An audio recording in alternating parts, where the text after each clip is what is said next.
ஒரு அழகான கிராமத்தில் வானவில் என்ற ஒரு சிறுமி இருந்தாள். அவளுக்கு அந்த பெயர் வந்ததற்கு காரணம், அவள் எப்போதும் நிறமாய் சந்தோஷமாய் எல்லோருக்கும் மகிழ்ச்சி கொடுப்பவள். மழை பெய்த பிறகு வானில் தோன்றும் வானவிலைப் போல அவள் வந்த இடம் எல்லாம் பிரகாசமாக மாறிவிடும். வானவிலுக்கு ஓவியம் வரைவது மிகவும் பிடிக்கும். அவள் வீட்டின் சுவர்களில் கூட நிறமாய் பூக்கள், பறவைகள், மேகங்கள் என்று அழகான படங்கள் வரைந்து வைத்திருந்தாள். ஆனால் ஒரு நாள் அவள் மனசு கொஞ்சம் சோகமாக இருந்தது.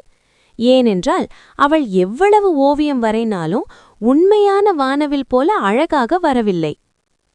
ஏன் நான் வரைக்கும் வானவில் உண்மையானது மாதிரி வரவில்லை என்று அவள் அம்மாவிடம் கேட்டாள். அம்மா சிரித்துக்கொண்டு சொன்னாள், வானவில் ஒரு நிறம் மட்டும் இல்லம்மா, அது மகிழ்ச்சி, அன்பு, நம்பிக்கை எல்லாம் சேர்ந்தது. அந்த வார்த்தைகள் வானவிலின் மனதில் பதிந்துவிட்டது. அடுத்த நாள் காலை அவள் ஒரு முடிவெடுத்தாள். நான் உண்மையான வானவிலை கண்டுபிடிக்கப் போறேன் என்று சொல்லி அவள் தனது சிறிய பையை எடுத்துக்கொண்டு பயணத்தை ஆரம்பித்தாள். முதலில் அவள் ஒரு பசுமையான காட்டுக்குள் சென்றாள். அங்கே ஒரு சிறிய குருவி அழுது கொண்டிருந்தது. ஏன் நீ அழுற என்று வானவில் கேட்டாள். என் கூடு காற்றில் விழுந்திடுச்சு என்றது குருவி. வானவில் உடனே சிறிய கிளைகளை சேகரித்து குருவிக்கு ஒரு புதிய கூடு கட்டி கொடுத்தாள். குருவி மிகவும் சந்தோஷப்பட்டு, நீங்க ரொம்ப நல்லவங்க என்று சொன்னது. அதை கேட்ட வானவிலின் மனசு கொஞ்சம் ஒளிவிட்டது. அடுத்ததாக அவள் ஒரு ஆற்றங்கரைக்கு வந்தாள். அங்கே ஒரு ஆமை மெதுவாக நடந்து கொண்டிருந்தது. எனக்கு ஆற்றை கடக்க முடியல என்றது ஆமை. வானவில் ஒரு பெரிய இலை கொண்டு வந்து அதை ஒரு சிறிய படகாக செய்து ஆமையை அதில் ஏற்றி ஆற்றை கடக்க உதவினாள். ஆமை நன்றி சொல்லி, உன்ன மாதிரி நல்ல மனசிருக்கிறவங்க ரொம்ப கம்மி என்றது. வானவிலின் முகத்தில் இன்னும் ஒரு புன்னகை மலர்ந்தது. மாலை நேரம் வந்தது. மழை சிறிது பெய்தது. வானவில் ஒரு மலை மேல் ஏறி நின்றாள்.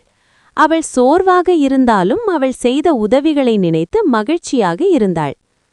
அந்த நேரம் வானில் ஒரு பெரிய வானவில் தோன்றியது. அது மிகவும் அழகாக இருந்தது. சிவப்பு, ஆரஞ்சு, மஞ்சள், பச்சை, நீலம், ஊதா எல்லா நிறங்களும் பிரகாசமாக காட்சியளித்தது.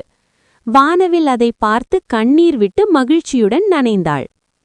அவள் தன்னுடன் தானே சொன்னாள், இப்ப புரியுது, வானவில் நிறங்களால மட்டும் வராது, நல்ல மனசு இருந்தாதான் அது உருவாகும். அவள் கிராமத்துக்கு திரும்பினாள். அடுத்த நாள் அவள் ஒரு புதிய ஓவியம் வரைந்தாள். இந்த முறை அவள் வரைந்த வானவில் மிகவும் அழகாக இருந்தது.